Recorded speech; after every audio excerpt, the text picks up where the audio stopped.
Hello, hello, everybody. Welcome, welcome. I really have not been streaming a lot this month. I'm so sorry, guys. It's been crazy. Hi, babe. I love you. Oh, Lexi just gave me a kiss on the forehead. Mm. Let me give you cuddles, Lexi. You're so beautiful. Hmm?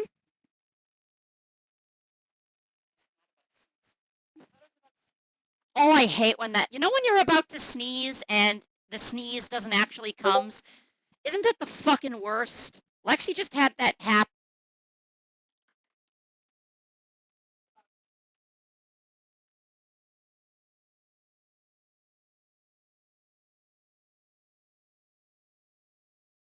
Oh, shit. God damn it. I wanted to, uh,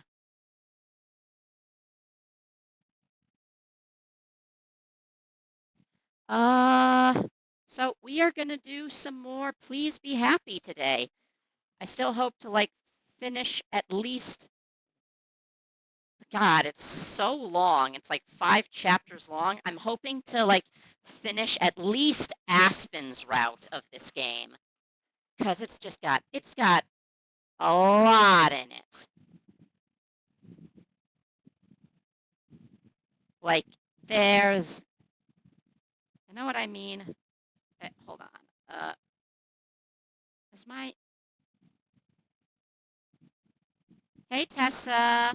Thank you so much for stopping by. Let me also. Hey, Tessa. Whoop. Shit. Didn't want that. I just. Okay, now let's go to game capture and please be happy. Oh, let's recenter that. Please be happy.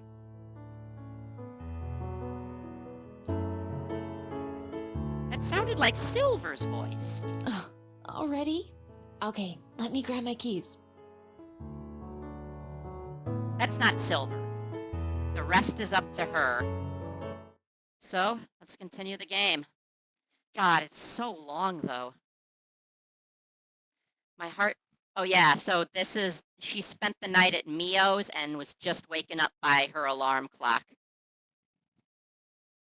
They haven't been able to stream because they found a new spicy and erotic book.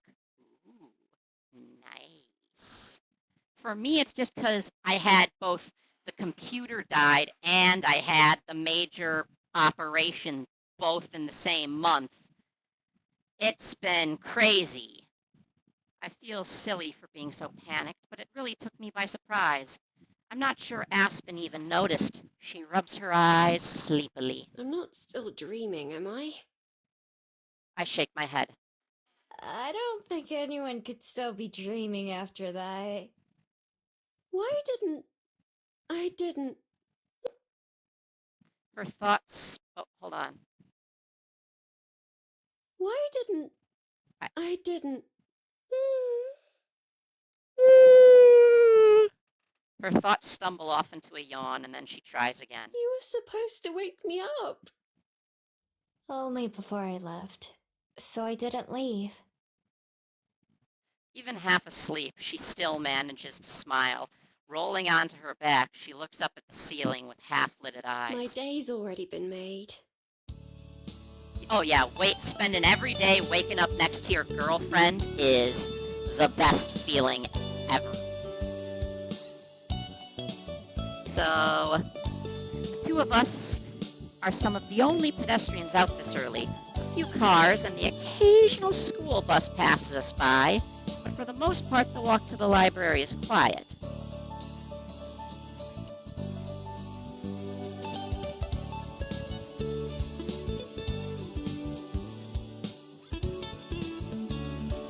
We get there, Juliet's already waiting in the Good kitchen. morning, you two.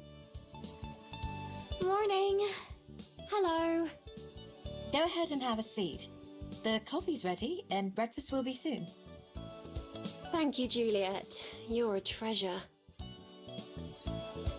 She pours herself a cup of coffee, even though she already had two before we left her apartment. My pleasure. I'm glad to have a reason to cook.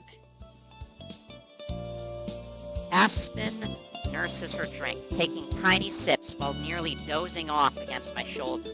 Juliet finishes the food while I spread out the dishes across the table. Thanks, love. Also, we're out of alcohol, so I can't get drunk on this stream. Aspen mumbles as I set her plate in front of her. Even with the coffee, it seems like she may fall asleep any moment. I'm not sure she even knows what she said, but I heard her loud and clear. What do they call it? A pet name? Feels good.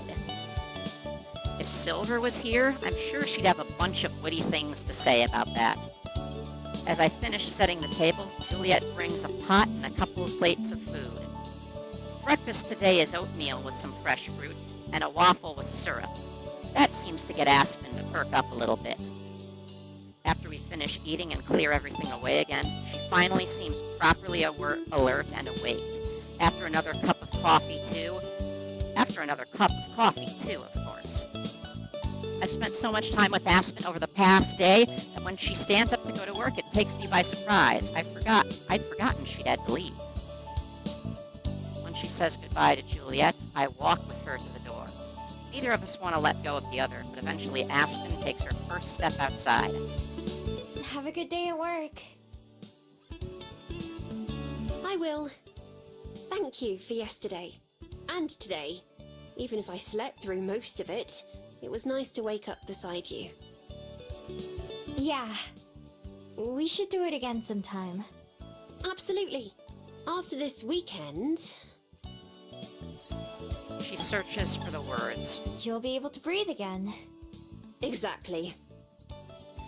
It seems like she might say more, but then with a small shake of her head, she gives me a goodbye kiss. Bye, Miho. See you soon.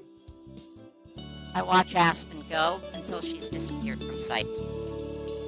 I go back into the kitchen to grab a drink, and I'm surprised to see Juliet still sitting at the table. I'm so used to her going to bed when Aspen leaves. Now you're gonna be extra tired too. I sit down across from her and she chuckles, but there's real concern in her eyes, too. So, I wasn't imagining it. Is she alright? She's... Not getting enough sleep, stressed out, pushing herself too hard. She's Aspen. Ha! Now Juliet really laughs. Yes, fair enough. From the moment she told us about that conversation with her editor, I worried that something like this would happen. Which part? How'd you know? Juliet collects her thoughts before answering. Before we met you, that book of hers was all Aspen could really think about. Even when we discussed books by other authors, it always came back to her own stories. And yet, for all the conversation and all the advice, I couldn't begin to tell you what her book is even about. Could you? I shake my head. I don't know anything about it either.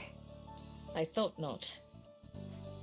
Do you remember a few weeks ago when she first told us she'd sent in her manuscript?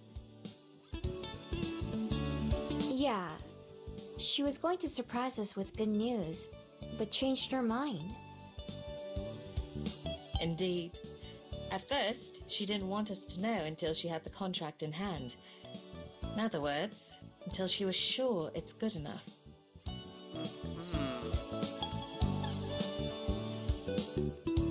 Okay. She feels she has so much to prove. Yep. Not just to herself, but the world. As a writer, Chasing I get that. perfection I that's fucking get unattainable. that. So much of her heart and soul has gone into those pages that I can't help but imagine she takes every rejection personally.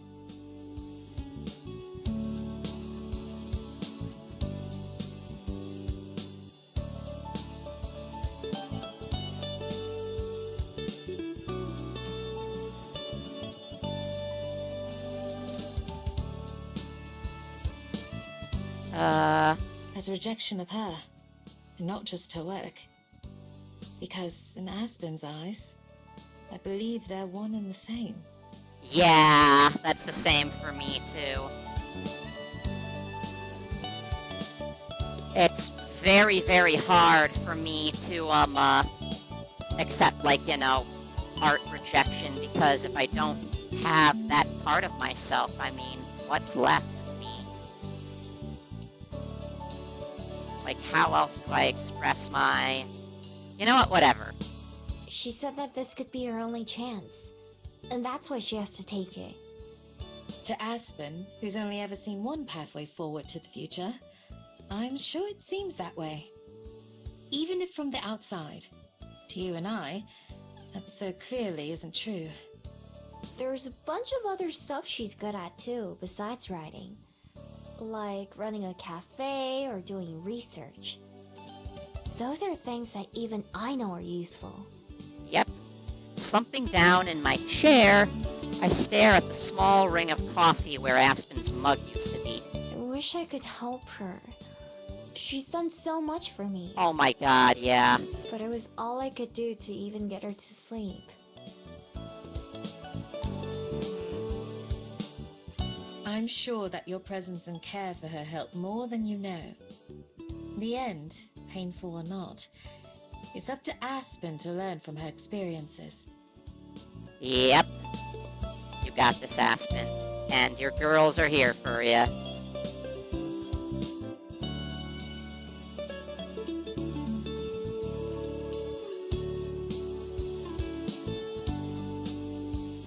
After all, it's one thing to know something from reading it in a book or hearing it from someone else.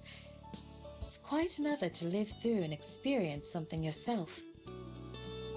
You and I can't grow for her. We can be there for her. Sometimes, a kind word and the knowledge that we aren't alone can be the support that we need. Mm-hmm. The strength must come from within ourselves. Yep. Whatever choices Aspen is faced with, only she can make them. All we can do is offer our comfort and guidance. I'm like And really Mia? tired. I look up from the ground, meeting Juliet's gaze. Although she's not angry or upset, she's unusually serious. Don't forget to care for yourself, too. It's easy to get caught up in the euphoria of love, which isn't a bad thing. But just as you cannot live Aspen's life for her, you cannot live your life solely for her sake either. By all means, love passionately, and deeply, and recklessly. But don't forget to live for yourself, too. That's true. I find myself on the verge of saying I know, but catch myself. Instead, I just nod, because I also know what Juliet herself has been through to find herself offering that advice. A smile returning to her face, Juliet's serious demeanor lightens a little. Now that I've prattled on for a while, I do think I'll get some rest of my own. Good night, Juliet!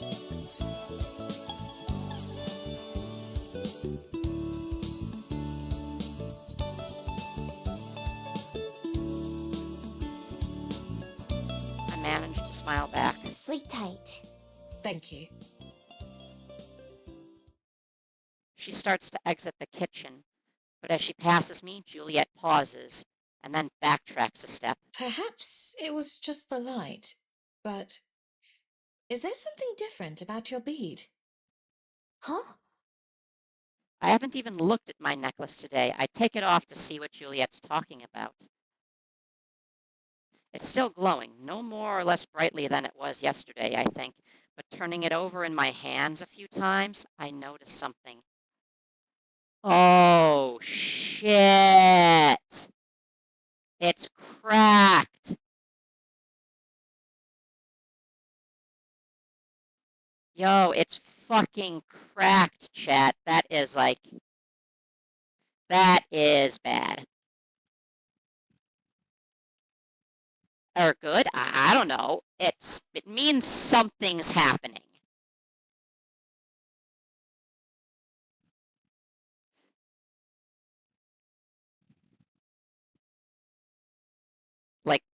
fuck. That's,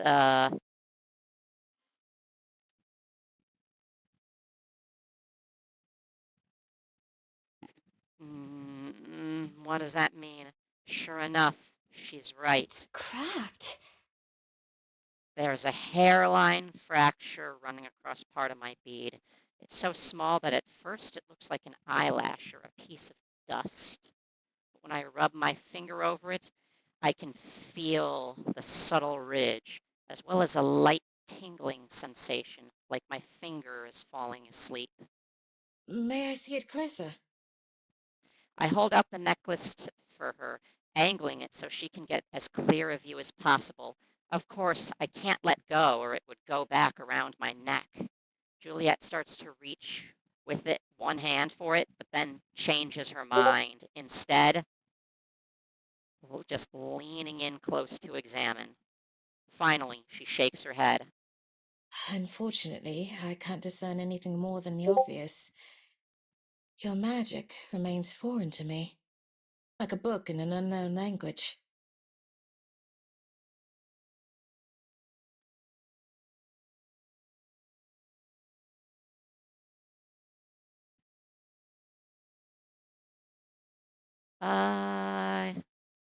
I can't help but be reminded of the scroll What do you upstairs. think it could mean?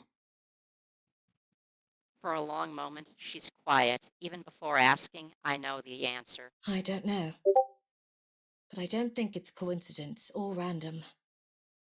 Me either.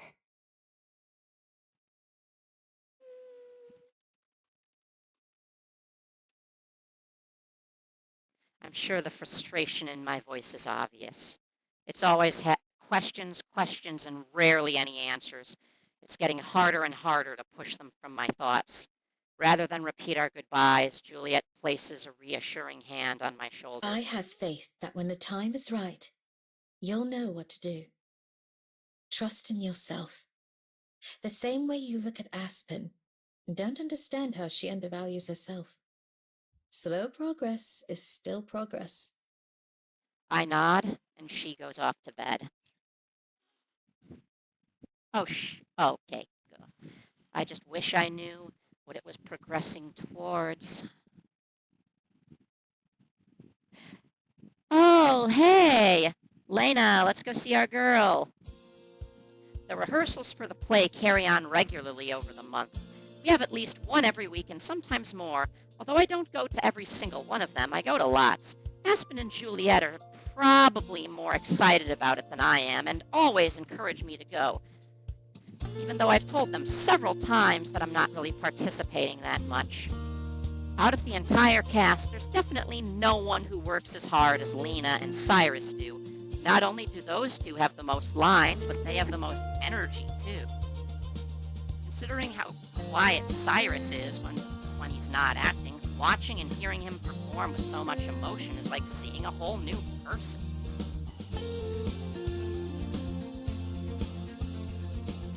Wow. Even though the play isn't until December, more than a month away, neither of them slack off. When I'm there, I sometimes help out with things like organizing props or handing out refreshments. The actual performance will be on a real stage. We haven't been able to use one for practice yet. Sometimes I do have to perform my part, which mostly means standing still in my costume, but sometimes having to move around. I'm not totally sure why they don't just use fake trees, but it's okay. Although I wasn't exactly looking forward to being a part of this at first.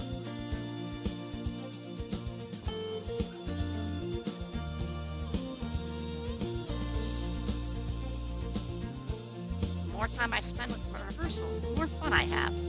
Even though I have to meet most of the cast every time, they're all pretty friendly and easy to get along with. And even I can see the improvement that happens every week. Everyone is getting better, not just Lena and Cyrus. Occasionally, other people in the park will stop by to watch for a bit, and they always clap or cheer when we're done or when they leave. Overall, the play is a nice distraction from the worries of my everyday life. It's nice to have one thing I don't have to stress about. There's still a long way to go, But I know that just means we'll improve even more before the real thing. Surprising even myself, I'm just looking forward to showing everyone just how hard we've been working.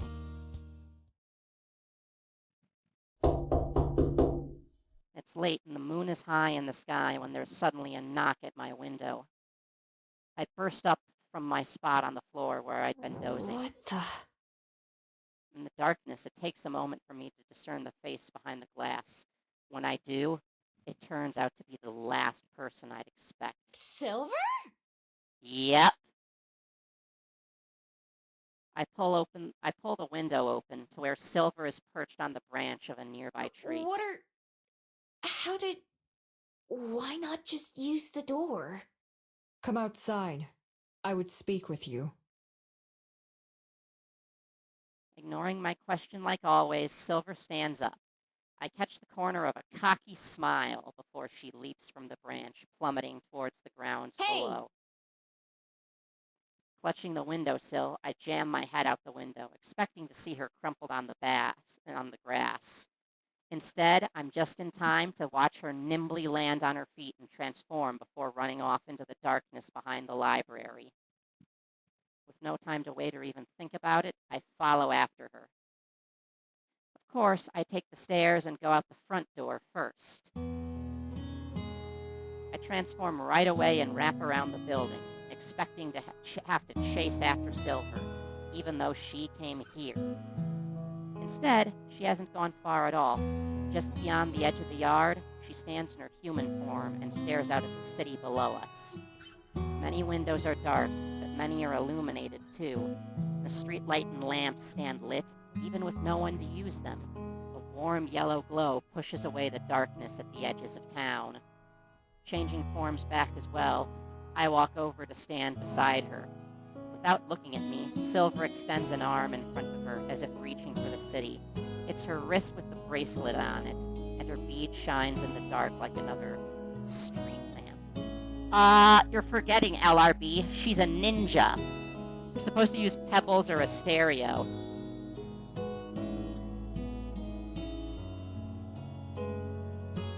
You were Romeo, you were throwing pebbles. My daddy said, could you stop throwing pebbles? You said, you know me, Steve, gotta keep yeeting stones. I said, Romeo, wait, please, I think you broke the window. Daddy said, great, now we can't afford to fix this. You said, my bad, let me clean up my mess. Then you started launching boulders from a trebuchet. Without looking at... I read that. Unhooking my necklace, I hold it out alongside hers. The glow of my bead is about as bright as hers. Scoffing, Silver lowers her arm, and I put my necklace back on. I wait for her to start talking instead of saying something myself. I find myself doing this a lot with Aspen and Juliet as well, although here it's different. Not only was Silver the one who came to me, but anything I say would probably be ignored anyway. Sure enough, it isn't long before she twirls around to point a finger Listen in my up, face. because I'm only going to tell you this once. That's one more time than I usually get. I just nod, signaling for her to continue. I simply couldn't watch you continue to wallow in ignorance.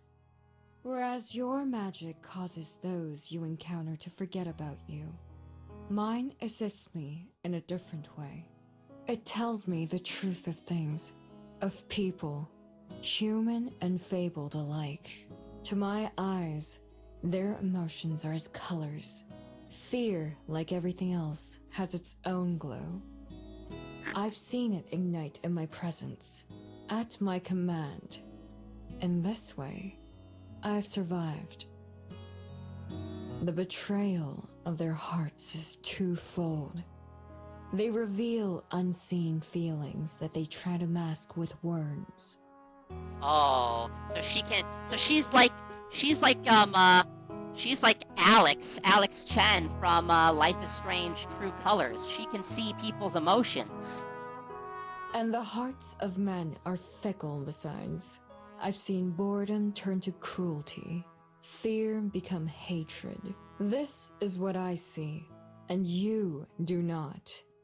The truth that lies behind all promises and pretenses. Today's friends are tomorrow's bitter foes. You should know all this. I know what it's like to be one of us. I know what you've lived through. And yet, even now... She cuts herself off and scoffs. Or maybe it's her choking something bad. What color is mine right now?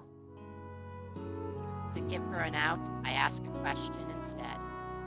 Her eyes narrow, but with concentration, not irritation. As I stand there, I match her gaze. This is the first time we've really spoken normally, instead of her trying to pick a fight or hide from me. She's the first to look away, speaking to the ground. The color of young spring. It's difficult to read the aura of our kind, requiring my concentration and focus. Even then, it's but a pale glow. With humans and most others, they cannot hide their light from me if they wanted to. Like why you don't forget about me, right? Even though everyone else does. She nods. I want to know what that color means to her. I also want to know why she's choosing to just tell me this after dodging everything else I've ever asked her. I'm sure she wouldn't tell me if I tried, but there is something I do have to ask because I'm pretty sure I already know the answer. Have you ever told anyone else? Staring at the ground, it takes a long time before Silver shakes her head. Thought so.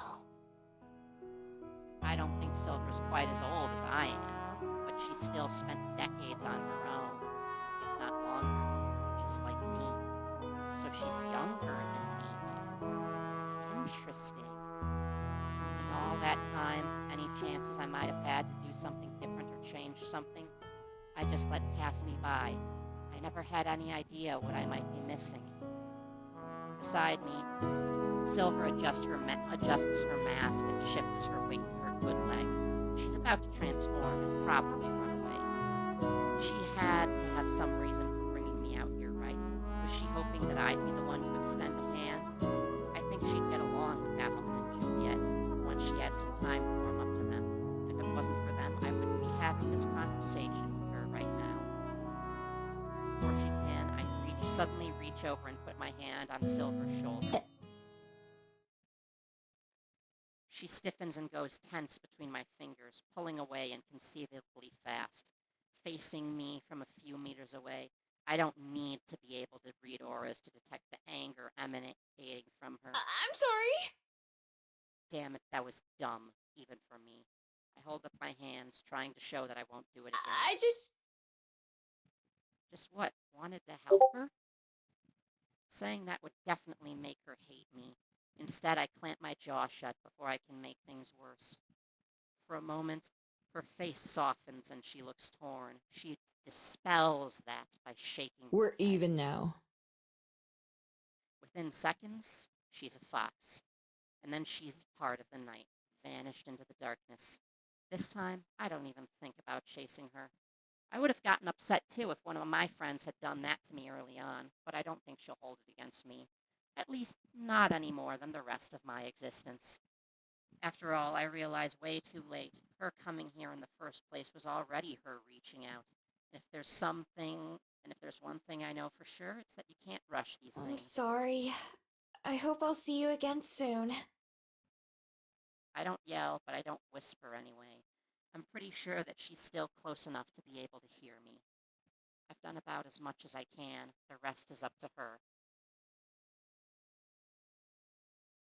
The first thing out of my mouth when I wake up is a sigh. Outside my window lurks a murky, gray morning, which feels like an omen. It's chilly, and I'm tempted to stay under the warm covers. But I can force myself up and to get ready, and then go to breakfast. Juliet and I chit-chat as we wait for Aspen to arrive. But she never does. Oh no, chat. By the time we finish eating, it seems pretty clear that Aspen won't be showing up. Oh no, Aspen, no.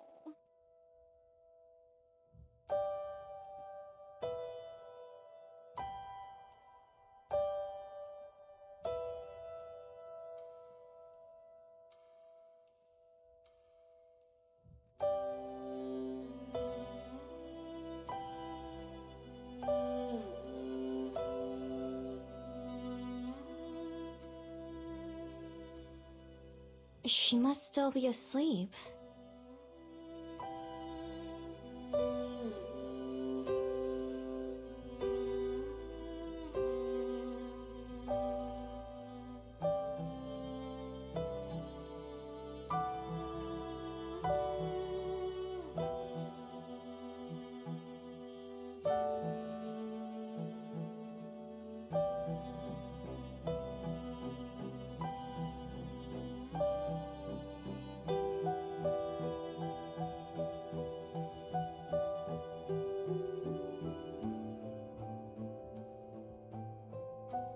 Just like the morning that Cello and her friends left, I'm guessing that Aspen's overslept.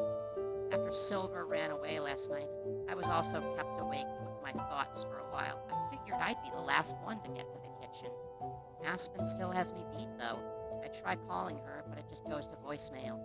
As soon as I hang up the phone, I return to my room. I put on my shoes and then leave the library, waving at Juliet when I pass by the dining room again. I'm sure she knew what I was going to do as soon as I did. I'm not too worried about Aspen, at least not any more than usual, but I have a feeling she could use the support right now.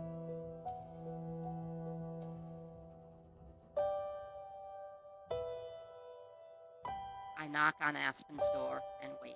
Silence. I knock again and wait. I knock a third time, harder. Finally, I hear a sleepy voice from inside.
I'm coming!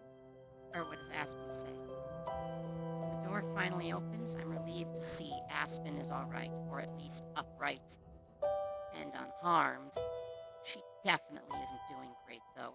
Her hair is a mess, and she still has a blanket wrapped around her. As she stares at me, blinking in the morning sun, she groans and holds a hand to her head. Miho?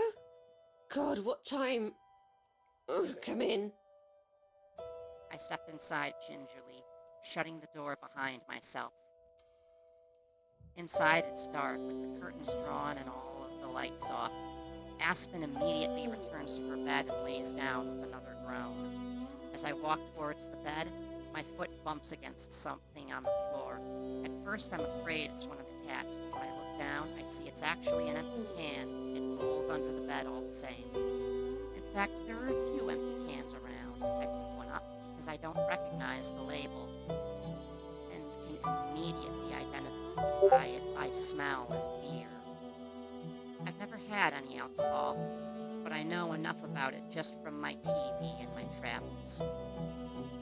I sit down on the bed beside Aspen, who's covered her face with a stuffed animal. Still, she manages to blindly fumble around with one hand until she finds and holds mine. I'm late for breakfast, aren't I? Yeah, I came to make sure you're okay.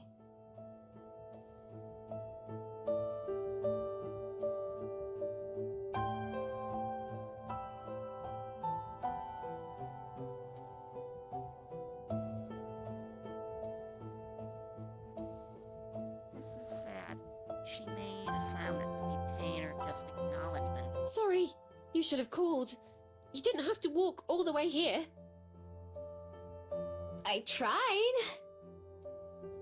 Her other hand appears in the darkness, also fumbling around until she finds her phone, which is under a pillow, just like her.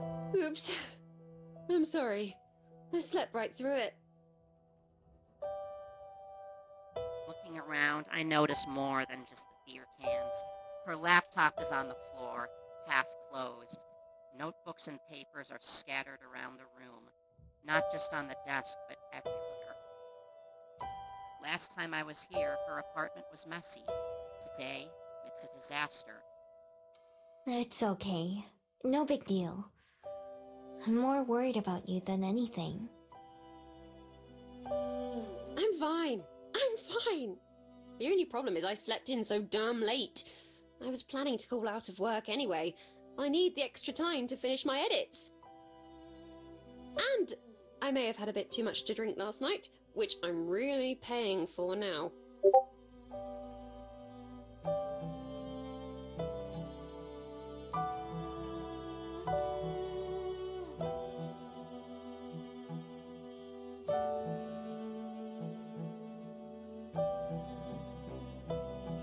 Poor Aspen. So bad for her.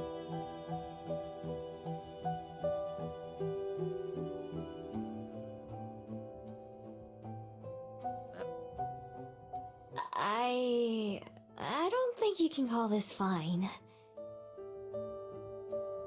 Gently, I lift the plushie away from Aspen's face. No! Aspen groans and makes grabby hands at it. She doesn't really try to stop me.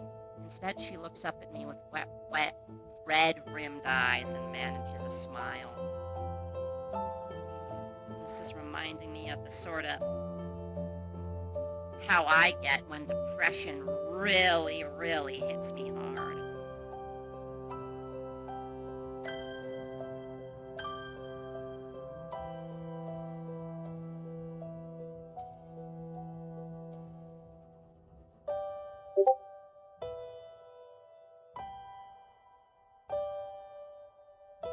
Getting Discord pings a lot.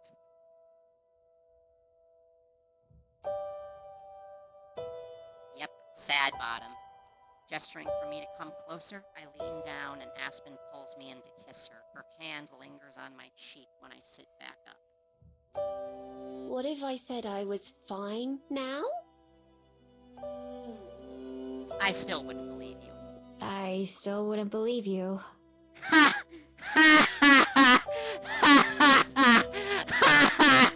That has happened so much in this game. I say a response and then Miho says the exact same response. Although she pretends to pout, Aspen doesn't try to deny it again. Since she's not in any shape to sit up, I lie down next to her instead. I can't help but notice the makeup stains on her pillow. This is 2 days in a row now that I've gotten to wake up next to you. More or less. That's something good at least. You missed out on breakfast today, though. I'll take that trade.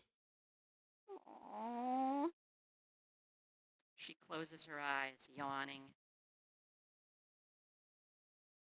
Poor But that's also 2 days in a row that I've overslept.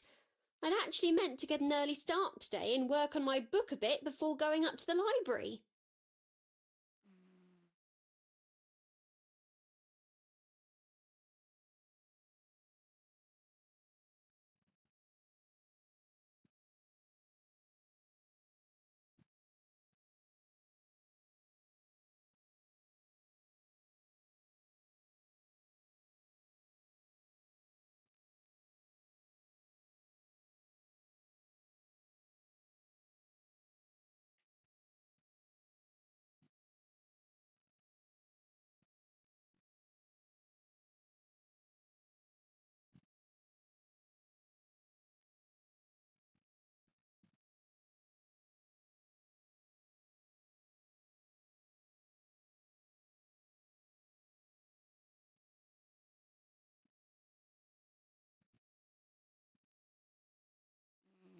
It's like, I need this person to stop messaging me right now. I'm busy. I have to stream.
God damn it. Can this person stop messaging You were me gonna get right up now? early?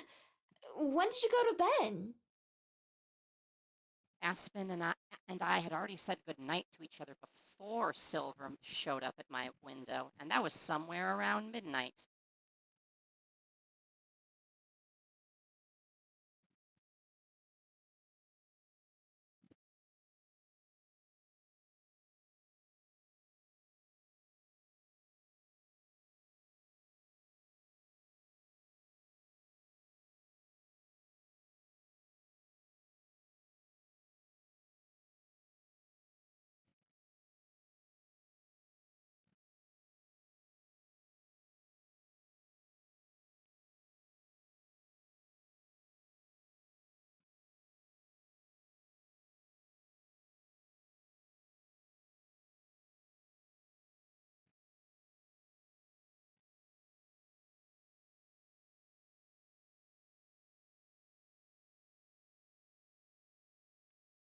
I don't remember.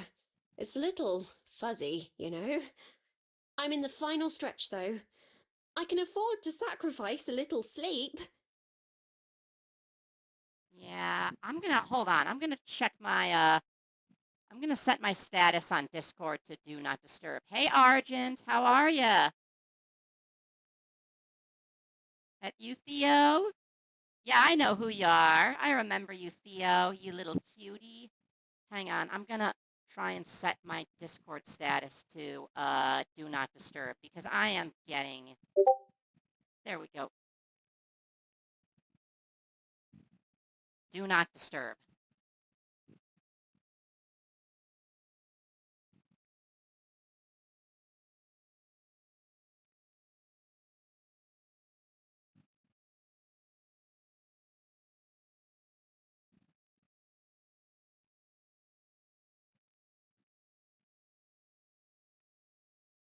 Okay, it has been a lot, yeah. Maybe if it was just sleep.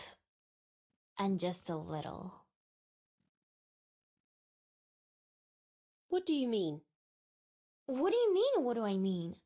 Even Juliet can tell how exhausted you are all the time. Even Juliet, hmm? Besides, it's only a couple more days. I have to finish and send it in by the end of Sunday, and then...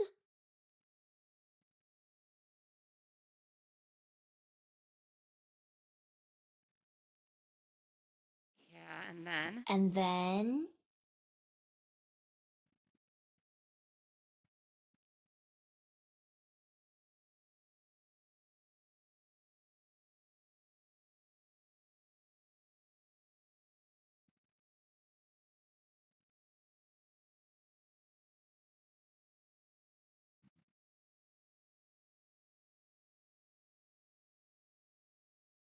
Then... everything can go back to normal. Like my sleep schedule. Then it'll be out of my hands and someone else's problem. It's gonna be that easy? You'll just never have to think about your book again. Well, no, of course, not like that. I hope not, at least. Unless the changes still aren't what they're looking for. But I don't even want to consider that. Oh God, I do not want to consider that. There'll be more work to do, of course, more writing and more editing. Hopefully not as much editing. I struggled a lot this time around because it was so different from the original manuscript and not the kind of thing I usually write. But once I got the hang of it, it started being easier. So I think next time around shouldn't be as difficult because I already know what they're looking for. She has to stop and take a deep breath to continue talking. That's not counting all the other stuff like paperwork and promotion and all that, but I'm getting ahead of myself. Oh, rights and licensing too. That's another thing to think about, but later. The first time I do all that might be tough, but it should also get easier, just like the editing. I've done a lot of research and... Aspen. It does make sense, given what the best-selling trends have been lately. Usually I'm more into... She's just going on like me or Vivi would. Aspen. With a tiny hic, she cuts off in mid-sentence. Okay, I know that sounds like a lot, but... Aspen, you can't keep doing this to yourself. I don't like interrupting her, but I know where this is going. At my words, she does stop and gazes up at the ceiling before speaking in a very small voice. What else can I do, though? I know how hard it is to understand from the outside, but that's what it's like to be an artist.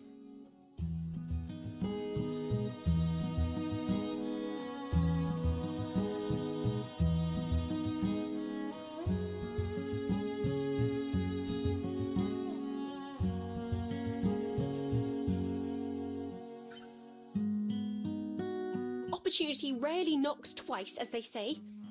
It could be years before I am have like another out chance of it like today. this, if I'm ever. like so tired. Some things are worth persevering through. So what if I have to call out of work a couple times or miss some sleep? That won't matter in the long run. When there's a line of people waiting for a midnight release at the bookstore or posting fan fiction online, someday I'll forget all the bad stuff that happened or even look back and laugh. Yeah. Someday it'll be worth it. Someday? She nods. But who cares about someday when you're miserable now, love? It feels strange to call her that, but also just right, like when she said it to me. It seems like it works. That's what society has done to artists. Yep. I hear her breath catching her throat, even as she turns to face me.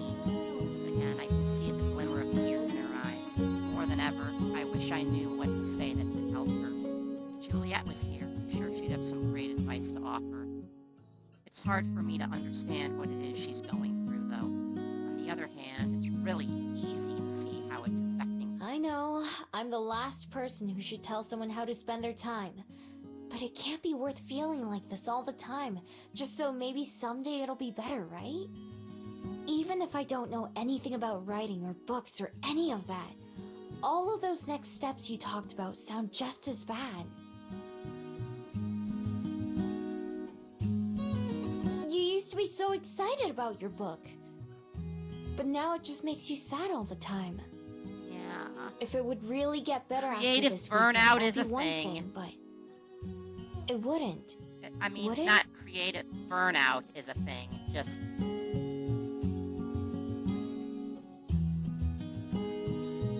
I scoot close. Aspen slowly shakes her head. Tears silently roll down her face and onto her pillow and hair.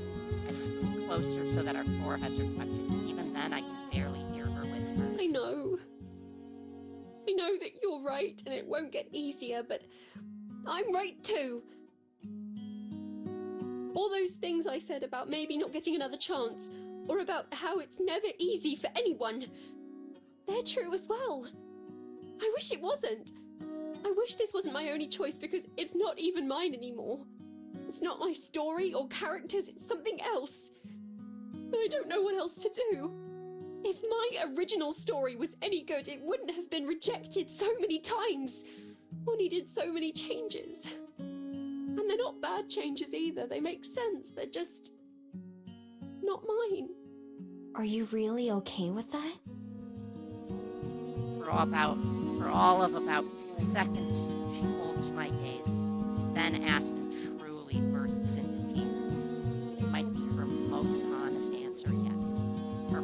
body shakes as she cries, and I do what I can to hold her. The two cats hop up onto the bed, concerned and investigating. The corners of my eyes burn too, not for myself, but for Aspen, and for the helplessness I feel. But also, I recall what Juliet said. This is something Aspen has to go through I herself. don't know if I am. I don't know. I thought I was. Kept telling myself I was, but... It's hard for her to speak in between sniffles and sobs. I just let her cry against me, doing what I can do, be there for her. She doesn't need to finish the sentence anyway. We both already know the answer. I stroke her hair and try to think of how to piece together what I want to say to her. It's tough because I know I don't have anything that would be helpful or might solve a problem. All I can do is be honest. I don't know the difference between good and bad writing, of course. I've only ever read one book. But I still really like that book. Enough to read it again and again yesterday. And the only reason I could even do that is because you and Juliet seem to like books so much that I had to try them too. Spending hours hunched over that desk, copying those letters a million times, I wouldn't have done that for just anyone, you know? I'm glad I did, though. It was worth it just to be able to read The Fox in the Grove, even though I already knew the story. That was something I never understood before. Why anyone would want to read a book more than once. You already know what's going to happen. Yeah, But because it makes me think of you, and that you wrote it just for me to be able to read. yeah. I don't think I'll ever be able to like a book more. Wiping her eyes, she manages a shaky smile that makes me laugh.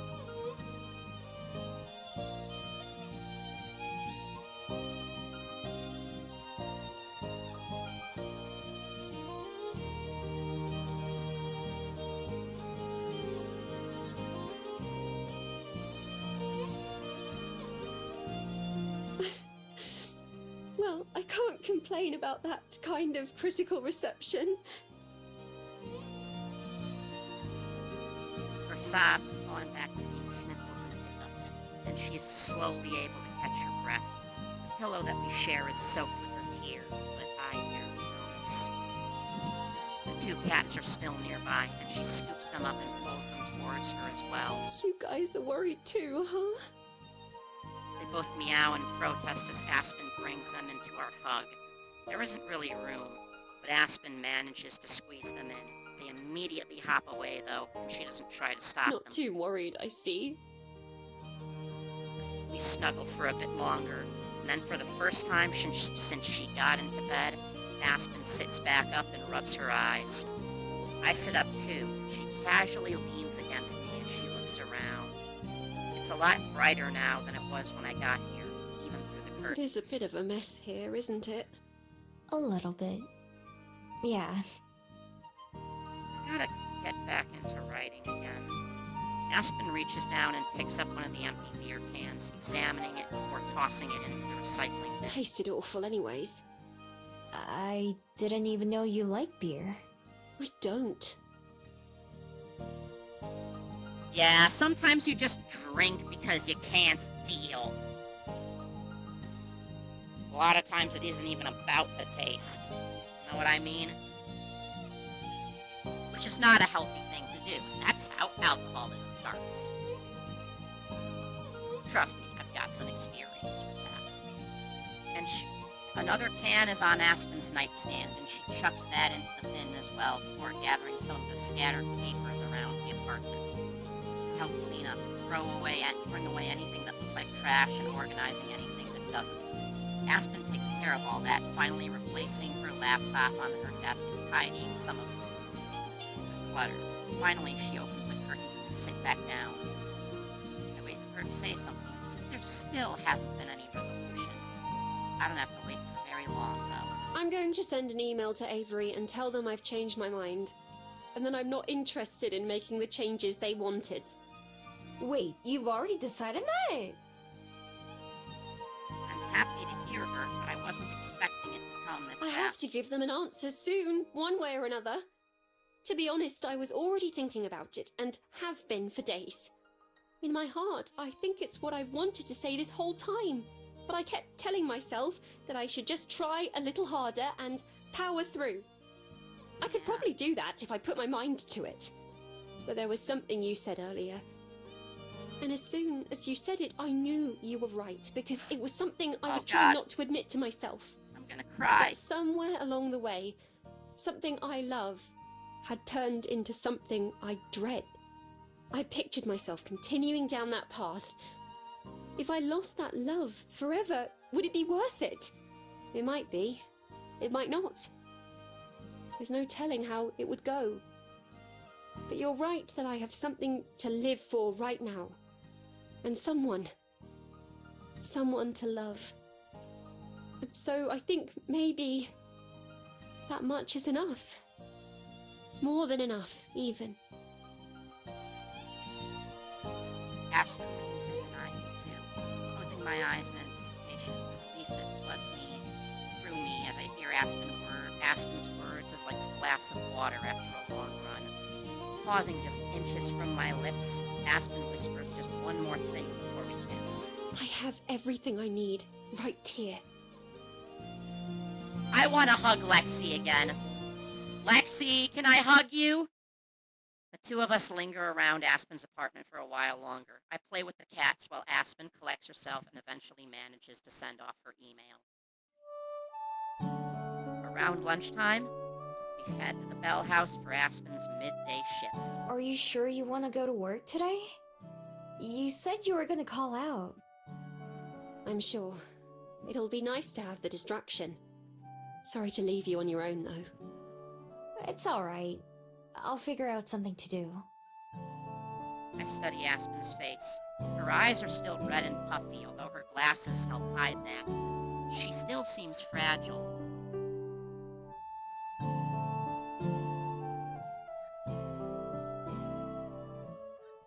I mean, I can too. That's happened so much. Even with, like, Miho's dialogue, it's like, like when Aspen asked the question earlier, would you believe me if I said I'm fine now? And I just said, not really, I wouldn't say that. And Miho said, like, the exact same fucking thing. See you tomorrow, then? Maybe. I might just need a day alone. Not that being with you doesn't help me feel better, but I just have a lot of thinking to do. I understand. We can hang out again when you're ready. I'll see you on Halloween for sure. Cool. Aspen adjusts her glasses and removes her hat, preparing to go change in her. Well, I'm going to go clean myself up a bit before my shift starts. I can't let Lena see me like this. You sure you'll be okay? Yes, I have lots of practice at keeping myself together. That's all customer service really is. Alright. See you later then. Goodbye, Miho. I love you. Love you too. After a final kiss, she goes inside to start her shift.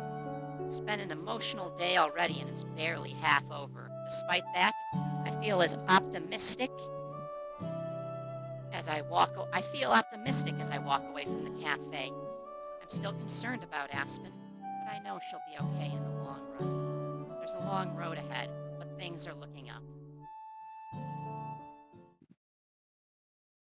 Library time. Hey, it's, Tommy and... I'm like so... My fucking ADHD shit is just... My focus is terrible right now. It's Tommy and his mom. Tommy and Mommy. I continue to see Tommy and his family fairly regularly. Of course, I hear from the three of them every day just to maintain their memories. It makes my daily check-ins take a little while, but it's okay. Gwen also comes to the library to study several times a week, sometimes by herself and sometimes with Tommy. When Elijah drops by to return the books he's borrowed, he mentions that he wasn't able to learn much about Gerby like he hoped, but he thinks Gerby comes from somewhere other than the underworld like I do. That would explain why it's harder to find information about him. It reminds me a bit of Aspen and Juliet, trying to find out more about my bead and my magic. At At least in that case, there's Silver to help explain some things, at least grudgingly. As for Tommy, it seems like he's doing okay. I don't hear anything about him getting into fights, for one thing. When he's at the library, he either just looks for bugs or reads a book at the table with his mom. Slowly but surely, the three of them, four if you count Kirby, have slipped into their own routine. I hope Elijah was right when he said that things will go better things between them will just have to get better with time. After eating breakfast with just Juliet, I have to figure out how to spend a day without Aspen. We had a quick video call this morning where she said she still needs a day to herself to just unwind and think and cry. I wish that I could be there to comfort her, but I also understand why she needs to be alone for a while. She's learning those hard lessons for herself, like Juliet said. I'll see her tomorrow, but I can't let today go to waste. Juliet finds me in the kitchen, looking back out the window. Is something out there? Nah, just thinking about what I want to do today. Aspen's not feeling very good. In the shade of the big tree in the backyard, there are a couple of birds hopping around, looking for worms. That gives me an idea. Could I go see that bird we rescued? The one your friend picked up. You can certainly visit the preserve. Although I couldn't say if they'd be able to point you to our friend in particular. There are quite a lot of other birds who call it home. That's fine. I can look for it on my own. Of course. It's a bit of a walk, but there's a shuttle that can take you most of the way. Juliet shows me where to find the shuttle, and I use my phone to guide me there. I don't have to wait long until it arrives, and I climb on board. The driver takes us in the direction of the Bell House and Aspen's apartment. I've walked down these roads so many times that it feels strange to see them rush by out the windows, like I'm fast-forwarding through a TV show. At some point, we take a turn that I've never taken before, and soon we're going through areas that are new to me. I watch them go by, not paying enough attention to commit them to memory. Eventually, I stop and disembark. As I get my first whiff of the clean air, I understand why it's a preserve. As far as I can see, the land is covered in a forest. Not just trees, but forest. Grown so thick that it looks like a solid wall of green. The only exception is a river that winds through the hills where the water is still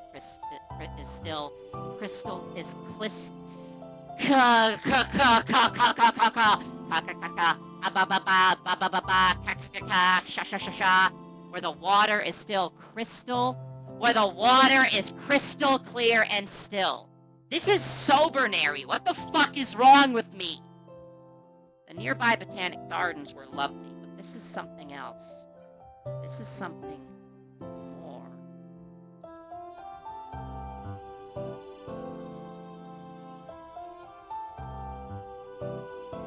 I'll choose this because it reminds me of my days in the wild running free. Although those were good times, I prefer the simplicity and security of my daily life that I've established. I quietly pay for my ticket and then hurry out as fast as I can. I see why Juliet says they wouldn't be able to help me find my bird. There are a ton of places it could be, but that doesn't mean I can't try. Maybe if I found the person who took the bird in, they'd know what happens to it.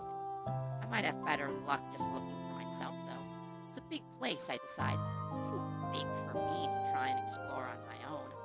I should just look for Juliet's friend, Amaya. I should have asked Juliet how to contact her before I left.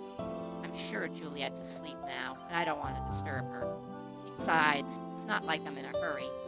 Taking my time, I try to see as much as I can. It's not crowded, but the preserve is far from empty, too. There are just as many fabled as there are humans. Some I recognize, like a fawn and a dryad. I wonder if the trees make any of them feel like I do. If any of them have a story like I do, come from someplace far away, like I do. There are kids here, too. Human kids with their teachers. Being led around by tour guides. Lots of them look excited to be here. I hope maybe they can learn to love it as well. Lack of rest is definitely part of it. Definitely part of it. And you know what? I still have to prep for D&D. In 2 days' time.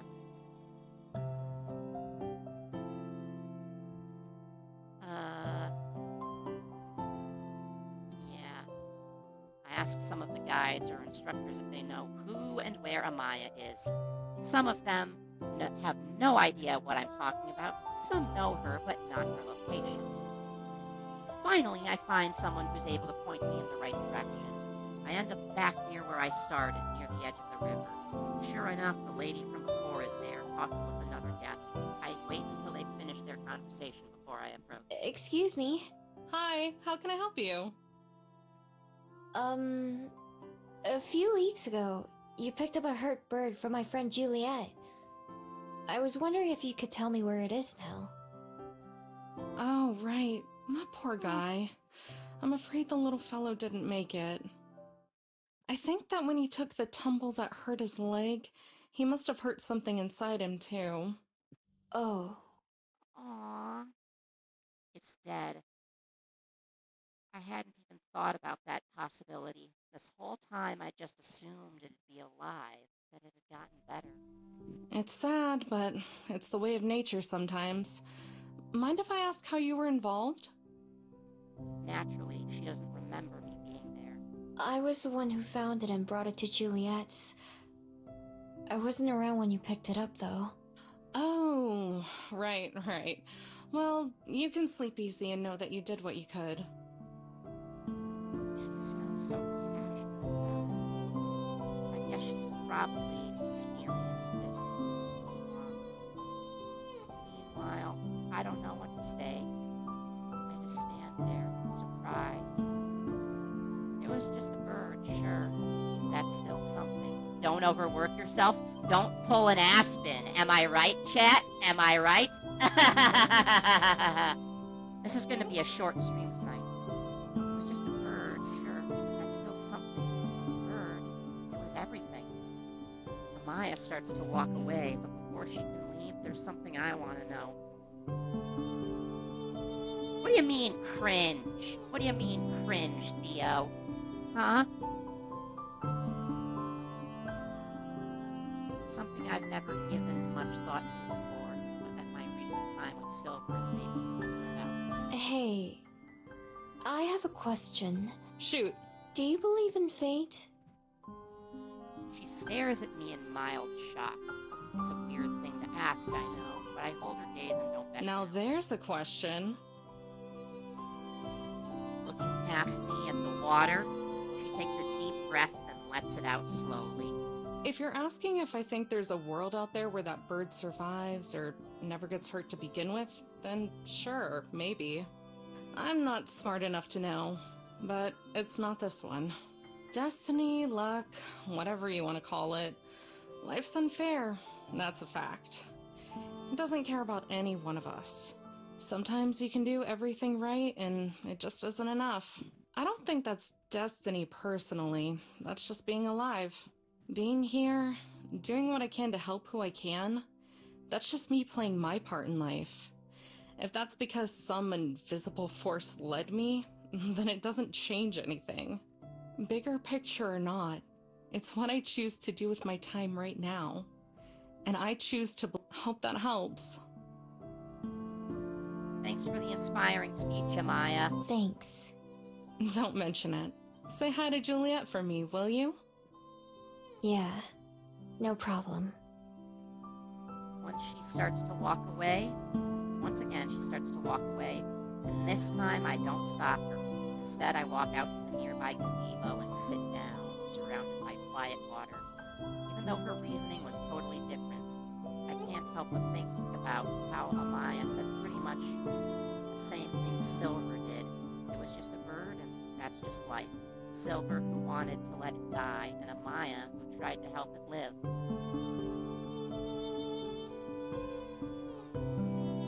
I wonder how Silver would feel if she heard the news. I'm sure she'd pretend not to care, but she did follow me all the way back to the library just to see. On the other hand, Amaya didn't seem all that upset. I could tell she didn't know why it mattered to me. Like always, it's hard for me to answer that question myself. I know how nature works as well as either of them. I know better than to expect it to care. That doesn't mean I can't, though. Even if no one else sees it, that bird was still as alive as we were. Maybe it didn't read books or drink coffee or watch TV, but it still existed. It ate and flew and sang.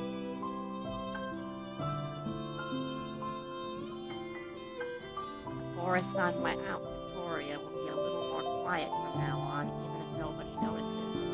I wouldn't be able to tell the difference myself, I know. It's not like that bird and I were friends. Still, whenever I go back, I'll think about it and think about the tree that used to be its home, the nest that it'll never return to. Sighing, I stand up and start walking again. Despite how it turned out, I'm still glad I came to this place. Still glad it exists. It might not be perfect, but it's doing the best it can. The end of October arrives with a brisk morning chill. I take my time waking up, enjoying the comfortable warmth of my bed like always. Outside my window, the leaves and branches shake with the breeze, but they can't reach me in here. From downstairs, the warm smell of coffee wafts up, promising me refreshment and energy. Something else drifts up, too, something even better. The comfortable sound of Aspen and Juliet chatting in the dining room. How long has it been? Weeks, at least. The few times that Aspen has been here for breakfast, she's been too preoccupied to really have a good time. But even from up here, I can hear the sound of her laughter like a bell. Smiling, I get myself up and ready for the day. I hope October will take our worries with it as well. I head downstairs and we go through the usual smiles and greetings, plus the usual chit-chat as we eat. Eventually, we clear away our plates and just sit comfortably together like we used to. So, Miho, today will be your first holiday, correct? Yep. The first one I've paid attention to, at least. I don't really know what Halloween is about, though. Halloween? Okay, we gotta see this. This'll be the... It depends, really. In some parts of the world, it's a time to honor the dead. In many others, it's simply a time to celebrate the season and have fun. Halloween's like my second favorite holiday after Pride. Halloween. Most of the time it's about sweets and costumes. I'm sure there'll be plenty of trick-or-treaters coming by tonight.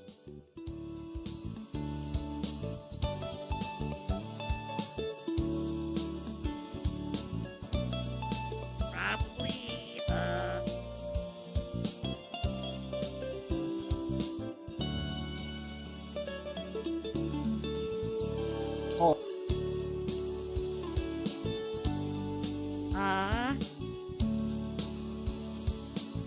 sorry. What's that?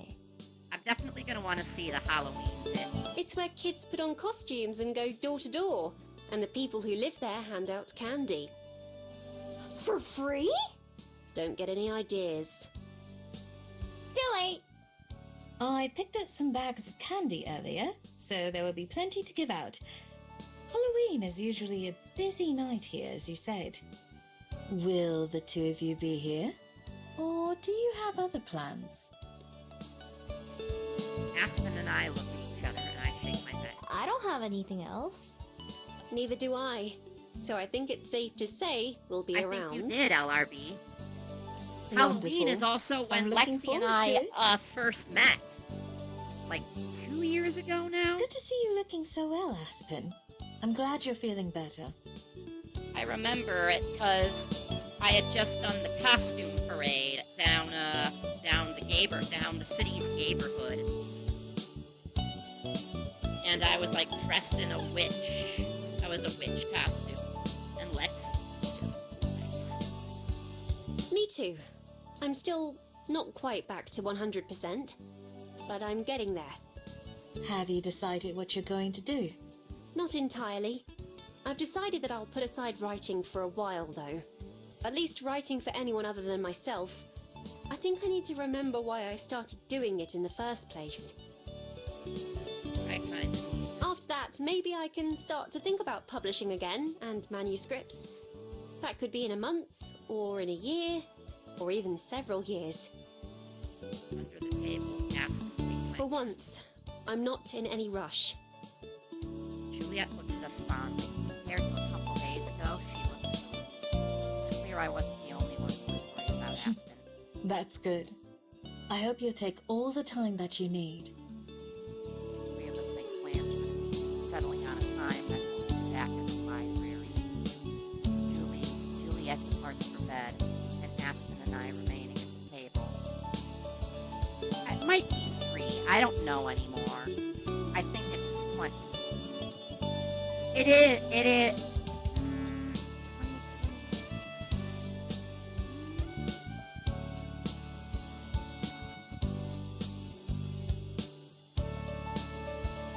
I don't remember. I'm tired.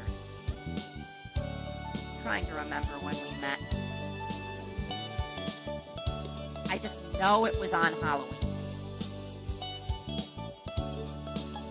Plus, also, our first meeting doesn't matter as much because we only started dating around, like, January. And we were dating for, like, several months. And Lexi was kind of in a really, really bad place. And eventually, in May, she moved in with me. So we kind of have an anniversary on both Halloween and May Day, I guess. I can't remember the last time I had a morning like this. Not just with you and Juliet, but where I don't wake up feeling like I've already fallen behind in the day. No plans, no obligations. Squeeze my hand. Area cat, too gay and tired to tell time. Details at 11. Yep, pretty much. Just us. I want to see Miss what days like that too. I want to see what's gonna happen on Halloween though. But then I we're know gonna. I've said it, but I'm sorry for worrying the two of you so much. And for being so distracted all the time. And for several other things that I'm sure will come to mind soon. I shake my head. Don't be sorry. I know you were trying really hard because of how important writing is to you. Yes, well, there are other things that are important too. I can't let myself miss out on all those. Like this.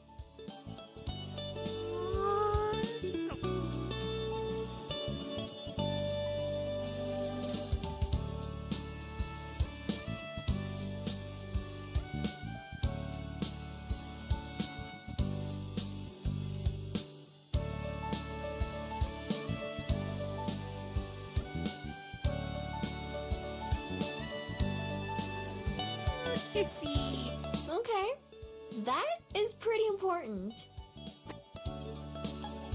She laughs. Glad you agree. There was one thing I wanted to do today, actually. And I was hoping you would join me. Of course. What is it?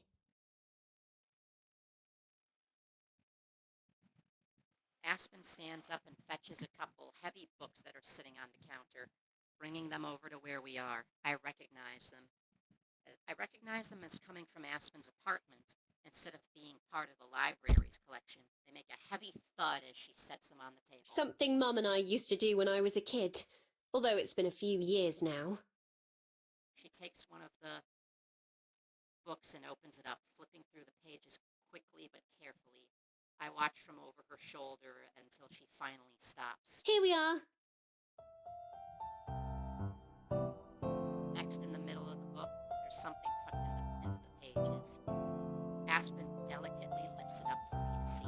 Ooh. It's a flower, but it's flat and dry. Petals look dry and delicate as the paper they were stuck to. Every summer, we'd go out and pick flowers to press. Isn't it pretty?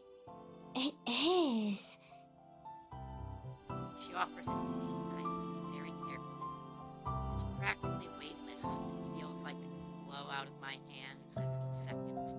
We used to do it to celebrate the end of each school year. Although it's not quite the same, lately I've been reminded of that feeling. One chapter ending and another beginning.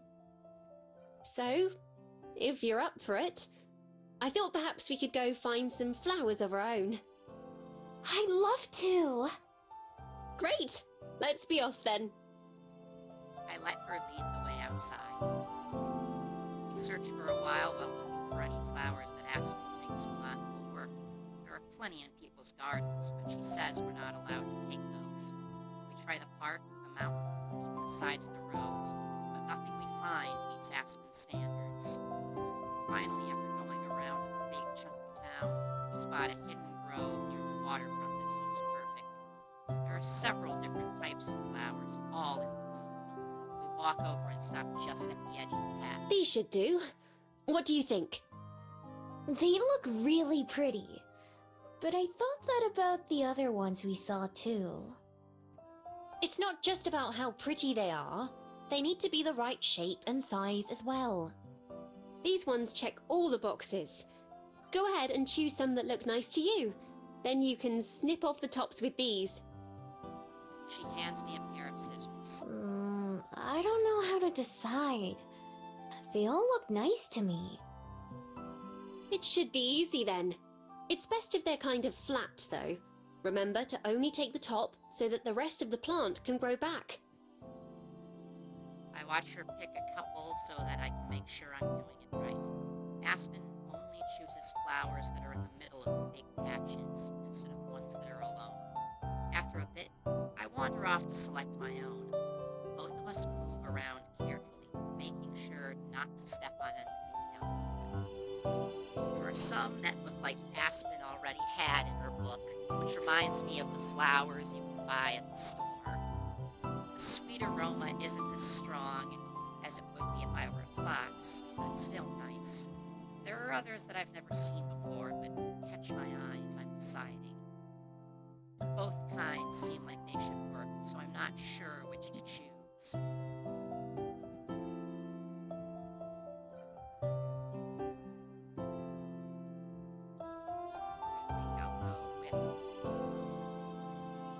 I think I'll go with the familiar ones. I decided to go with the flowers that are similar to Aspen's. I think they'll look nice next to the ones she's carrying now, and should fit right in with the ones that are already pressed. Imitating what I saw Aspen do, I snip off a few buds and bundle them up, making sure not to crush or damage them. Then I rejoin Aspen, who's finishing up too. She inspects my collection. Oh, those are beautiful. Good choice. Are you all set? Yeah. Ready if you are. The two of us return to the library and the books waiting for us there. So, how do we do this? It's quite simple, really. There are lots of ways to press flowers, but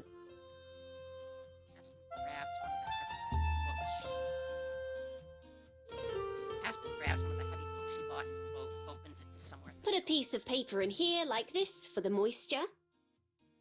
She folds a plain sheet of paper in half and slides it in. Then you place your flowers on top and close the book. And that's it.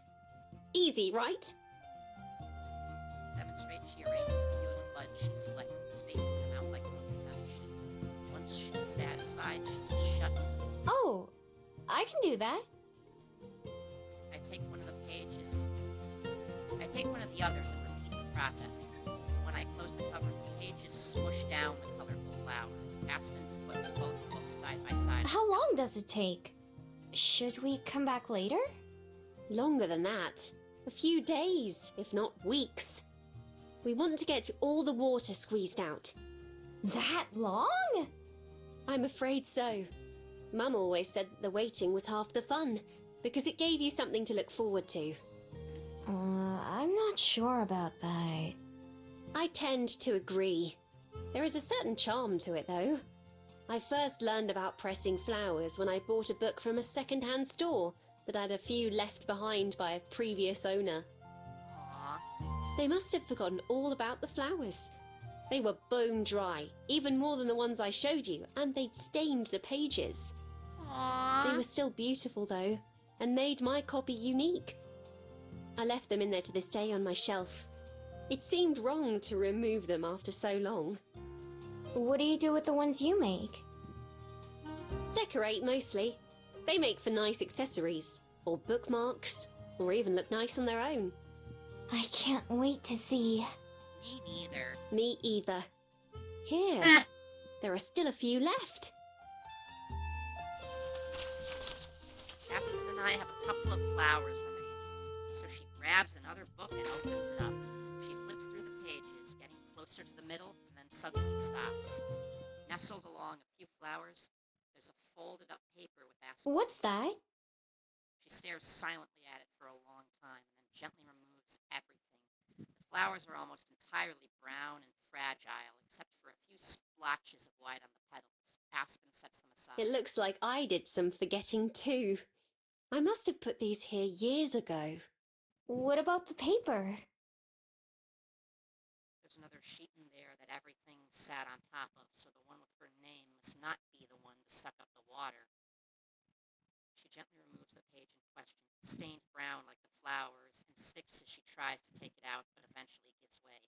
It cracks in her hands as she turns it over a few times. Carefully unfolding it, Aspen holds the paper where she can... It was a letter to my future self. I used to write them occasionally. Most got lost or thrown out ages ago, but it figures that I'd find one here and now. What's it say? I'm a little afraid to find out. Dear Miss Benoit, I wish I just used my first name. I can't tell you how tired I am of reading letters that start like that. I am writing this on the evening of my 13th birthday. In case you have forgotten, today I began writing my first novel. By the time that you read this, I expect that you have half a dozen or more complete aside from this one. Oh! As you can see, I used to be even more obnoxious when it came to writing. Mother suggested that I compose this letter in order to look back and reflect on how far I have come. I'm keeping my goals modest so that I might surprise myself in the future. Right now, there are many questions that I have. What was university like? Have you gotten married yet? How many other famous authors have you met? Have you made more friends? I hope that you have moved to a bigger city. Mother says someday I will appreciate our town more, but I don't believe her. There is not a single thing that I will miss from here after I've left, other than my parents, of course. I have been looking at possibilities for studying abroad when I am older, and am focusing on my academics to help facilitate that. When you read this, I wonder if you will remember writing it. I hope that you are laughing about how much better your life is than I am imagining now. Yours truly, Aspen Benoit. After she finishes reading the letter aloud, Aspen silently rereads it a few more times. Then she places it back where it came from, alongside the dry, tightly packed flowers. Then she closes it. Young Aspen got a few things right and a few things wrong, it seems. I'm over half a dozen books late. I don't really remember writing that particular letter. At least not too clearly. But for all the wishes that didn't come true, and all the things that I'm sure past me would be disappointed in current me for, it does make me smile to read it again. I think that's the most important part. I quite agree. It might not be the future I was imagining, but still, I wouldn't trade the present I have for anything. Aspen and I clean up the leaves and trim the stems, sweeping them into the garbage. Then we stack the books and put them up on a high shelf where they'll be safe and out of the way. We both stare up at them, full of memories we live. That's enough of the past, for now. Come on, we have a whole day to enjoy. Aspen places a hand on my shoulder and kisses my cheek. Leads me out of the kitchen. I follow her. Right behind you. As the day winds down and starts to get darker, a light breeze starts to pick up. Not enough to be cold, but enough to make me glad I have my jacket. Aspen and Juliet and I sit out on the front porch with the lights on, watching the road. How long until people start showing up? Soon, I'd imagine. The early evening is when most trick-or-treating begins. They'd better hurry before Miho eats all the candy. Can't argue with that. Miho would be the person on Halloween to just eat all the candy. I unwrap another piece of and stuff it into my mouth, shoving the wrapper into my pocket with a bunch of others. Maybe if you go knocking on doors, you could convince people you're a kid in a costume too. That way you could get your own candy. Do you think that would work? It's hard to talk with my mouth full of chocolate. No, but it's funny to imagine. Oh, look! Here come a few of them now. Sure enough, a group of 3 kids appear at the bottom of the hill and start making their way up towards us. I stand up with a giant bowl in my hands. Oh, how cute! One of the kids is a white sheep draped over them. Big bowls cut out from the eyes. The other 2 are dressed like characters I've seen on TV. Trick or treat! We have them hold out open pillowcases and I toss a candle in each one. I want to go do the costume parade again this year. Here you go. One of the big eyes was Whoa, that's a lot! Thanks a bunch! Wait, was it? Should I take some back? Aspen swats it. You can't do that. 3 kids really up. Probably afraid that I was really going to reach in and reclaim some of the candy. I sit back. How much am I supposed to give them? Usually a piece or 2, but it's not a problem. We still have several unopened bags inside. Great. I grab another piece for myself and munch on it. Well, in that case... Aspen reaches over and picks out a couple of candies for herself, too. It wasn't long before the next batch of kids shows up with another close behind them. The second group even has some parents. Trick or treat! It gets later and later. More kids start arriving. More kids start arriving rather than less. I hand out candy until my arm gets tired and Aspen takes over. More than once, Juliet has to go inside and get more bags of candy. This is more work than the library on a busy day. Even my first day of work when Aspen helped me run the desk felt less busy than it simply does. But also, it's a lot of fun. Many of the kids have creative costumes and I even recognize some of the characters they're dressed as. Less creative costumes are still cute too. It's nice seeing so many happy smiles as they walk away. It's not until the moon is high in the sky that the trick-or-treaters stop showing up. Still hear the occasional whoop and shout from the streets nearby, but no one else comes up the path. The big bowl of candy is nearly empty, with less than a full layer left behind.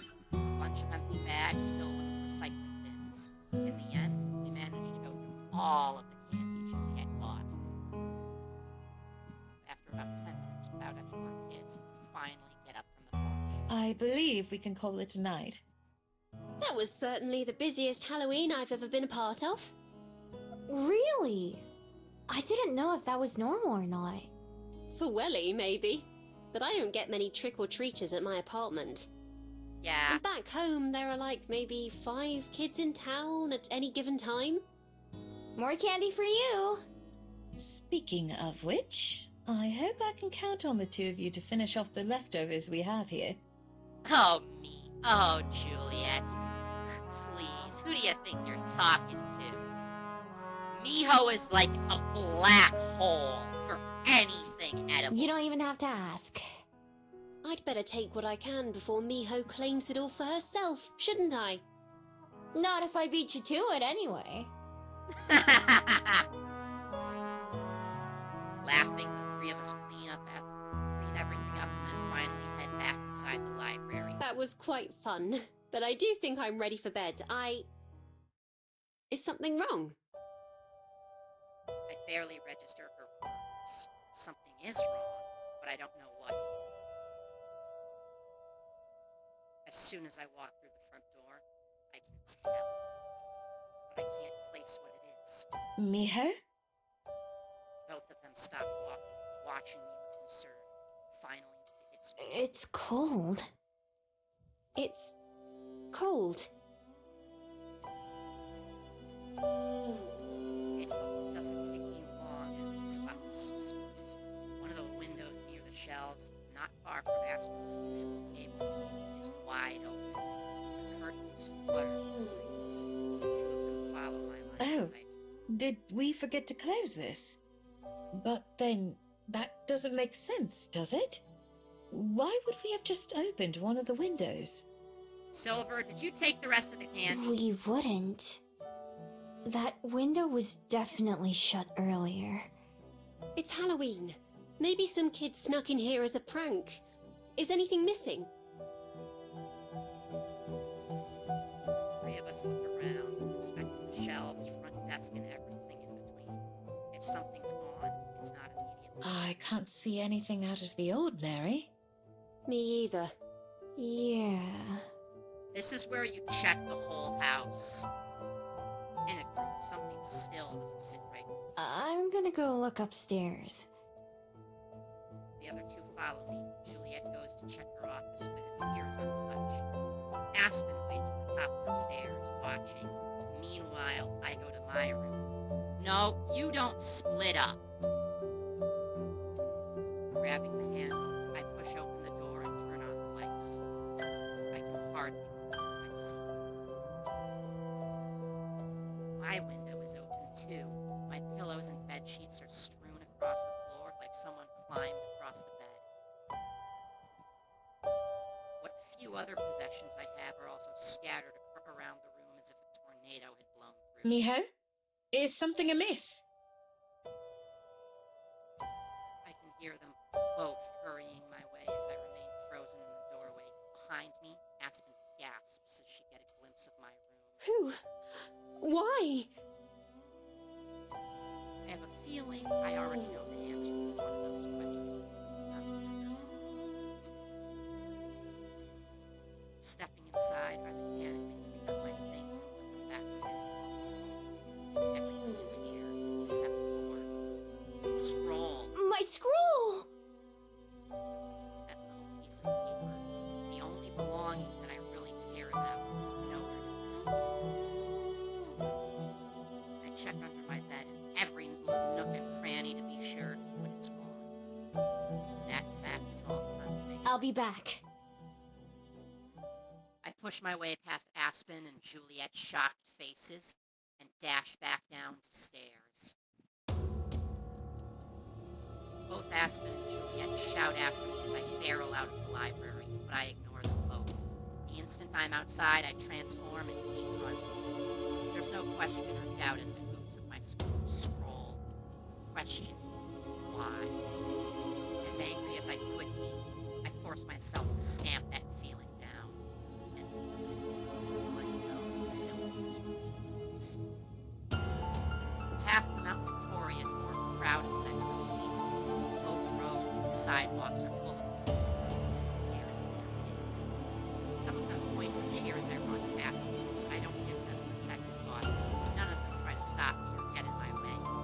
By the time I climb the mountain, Silver's part of the forest gets dark. She isn't in any of the usual spots that I can sense when she's far away. Racing in the darkness, I keep my nose near the ground hot on the trail. Then suddenly, just like last time, I find her. She moves in the darkness, catching shadows in different colors. The green glows vibrant as it shines. Like always, she makes me back. So you came. Of course I did! Give me back my scroll! I keep my distance, reach out my hand, just a few steps away, until her head is she until her head starts to not I follow her gaze upwards and realize something. I recognize this tree. Head to eyes. Has she been wondering about it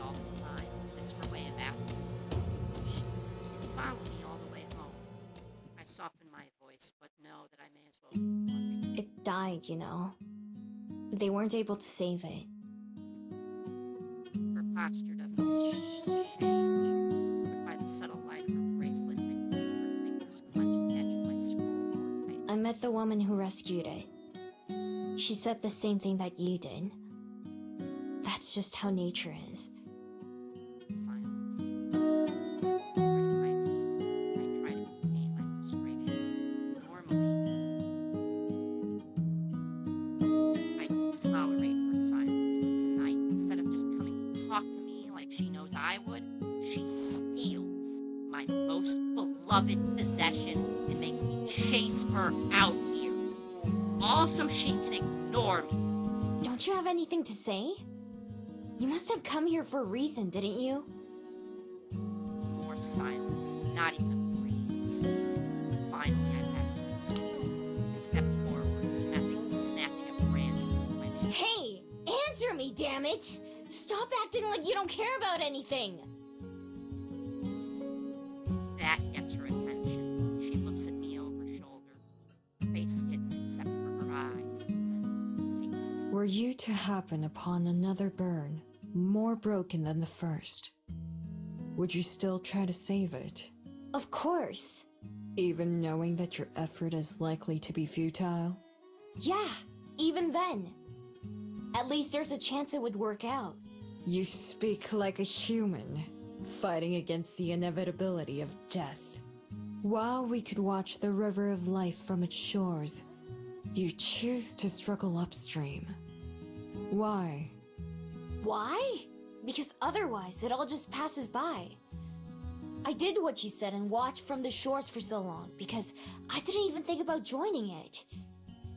But once I did, once I let someone pull me in, I realized I like it more this way. It's hard sometimes. I haven't even been trying that long, but those hard times just help me appreciate the good ones more. Or even at all. There's someone I met who was also afraid of getting hurt, and someone else who was afraid of just passing by. They showed me that those are parts of life too, just like death is for a lot of people. Who cares about living forever if you don't care about being alive? Immortal or not, it's all we have. You and me, my friends, that bird, it's the same for all of us. Well said, Miho. I could have run away. I thought about it a million times. It would have been a lot easier than staying. But I did stay. And so now, here I am. Someone took a chance on me once too. Even if I wouldn't have died, they still saved my life in a way. I thought it would be impossible for someone like me, like you and me, that it wasn't even worth the effort to try and change things. But I was wrong. And I'm glad that I was. And so that's why I do the same thing all over again, with a burn. Because if there's even a chance, it's worth trying. Although I don't say it, I can't help but thinking and talking like this is something relatively new for me. Unlike Silver, who talks more like Aspen's old books most of the time. Which goes to show that there are lots of different paths our lives can take that brought us both together. While Silver is still thinking about what I said, her eyes suddenly go wide at the same time that I feel something warm on my neck. Holding my necklace where I can see it, both Silver and I just stare as my bead brightens before our eyes. The glow intensifies to the point that Silver has to shield her eyes and look away, although somehow it doesn't bother me. I also watch as another eyelash thin crack appears, and then another. For a moment, I half expect it to just shatter, but it stops after the third crack, still holding itself together. The light from it also dims a little bit, but it's still brighter than it was. When I let it go and it falls back against my neck, my bead feels heavier than normal, too. Silver is able to look at me again, and though the shock has faded from her expression, her eyes still stay fixed on my bead. She laughs, but it's humorless. Shaking her head, she continues to stare at my necklace instead of my eyes. I had hoped that by looking at this, I might be able to learn your secret. Some magic spell or incantation that you had invoked. At the very least, I thought I might understand. Even as I read it, I thought that I must be missing something. For what meaning could such simple instructions hold? Even as you arrived here, I hoped that perhaps you would reveal some missing part of the puzzle. So golden was your light as I approached your library that I thought it must be someone else. So bright that I could see it clearly. The same color as the person close to you. Now, I don't know if I should be disappointed or not to find there is no secret to these words. Is there? Holding my scroll in front of her face the same way I held my necklace. Her eyes glide across the characters. 수복 강령. Please be happy. Oh, shit!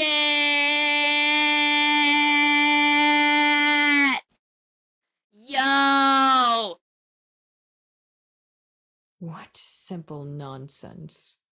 And yet, how could I deny that you've taken it to heart when your very aura tells me your truth? It's all I can do to blink, to breathe, to stay standing upright as the world narrows to just the two of us, all awareness of anything else falling away from me. Confusion is just as plain on Silver's face at my reaction as I struggle to speak. You can read it? That's what it says? After years of looking and trying to understand, she can read it just like that.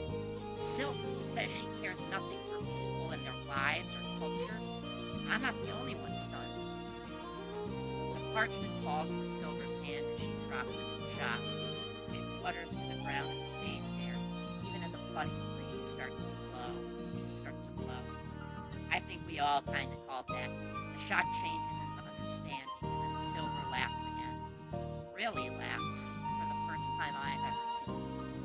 Her usual dignified and threatening poise is gone, and she laughs so hard that it echoes around the woods. Clutching her chest is all she can do to remain upright as she acts like she heard the world's funniest joke. Still, just like earlier, I'm not sure there's any humor in it. Finally, a groan. She retrieves my scroll and then straightens up, wiping her eyes. You're serious, aren't you? You never knew what it said before now. I shake my head. I would call you a liar if you were anyone else. You've made a fool of me without even trying. Or rather, I've made a fool of myself. I thought your glow was the result of those words. But you achieved that by yourself. Whatever it is you feel, it's something you've learned on your own, isn't it? You truly believe all the things you said. Maybe not on my own. I had a lot of help along the way. But yeah, I mean it. Every word. I reach out a hand again, taking a step forward, then another, and another. I stop just in front of Silver. All she has to do is take the final step forward. I don't demand anything, just reach. She eyes my hands warily, like a stray dog trying to decide if it can trust someone. I hold my breath. Rustle, she pushes the paper into my hand, backs away. Your path is different than mine. We may have more in common than I once thought, but I still cannot follow behind you, though I can understand why you walk it. I know. And I understand why you said no. I hope you change your mind someday. Perhaps. Although, I do not think we'll meet again. Wait, why not? Are you leaving? Soon. I don't know when.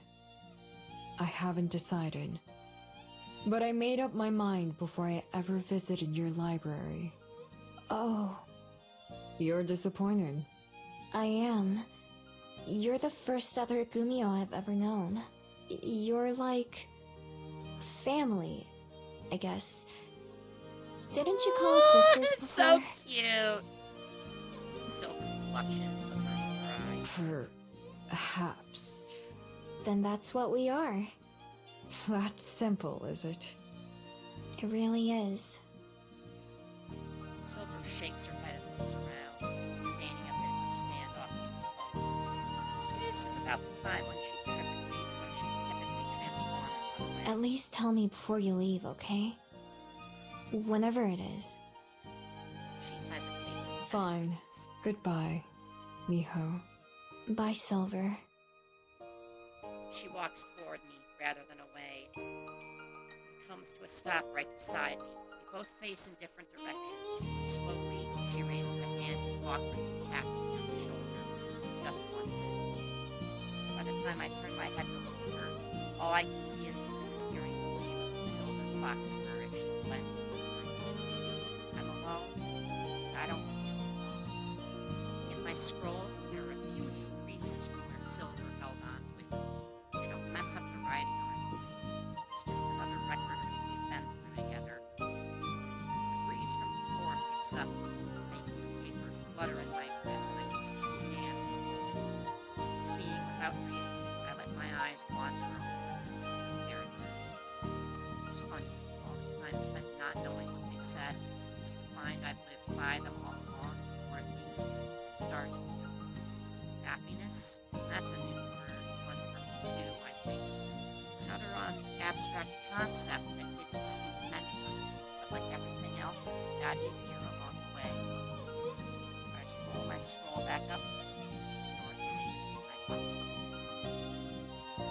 The woods are dark as I walk through them, but I'm not afraid. The shining light of my feet bright as a path. I wait. That moment. This feels like a good spot to call it, got chat.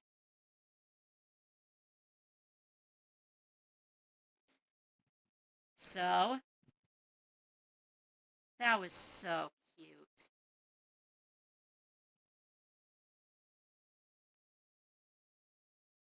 That was so cute. And I already know who we are gonna raid. I'm gonna send you all to Tessa Venus. A little cutie who's been in my chat room. You should all know her. She still needs to make affiliate. She has not hit Twitch affiliate yet, so we all gotta step in and give her her average view count. Ain't that right, chat? So, this is where I leave. It is only gonna get mushier. So, this is where I leave you for the night. Everybody, please be good to Tessa. And as always, be gay, do crime, and I'll see you all next time. Bye!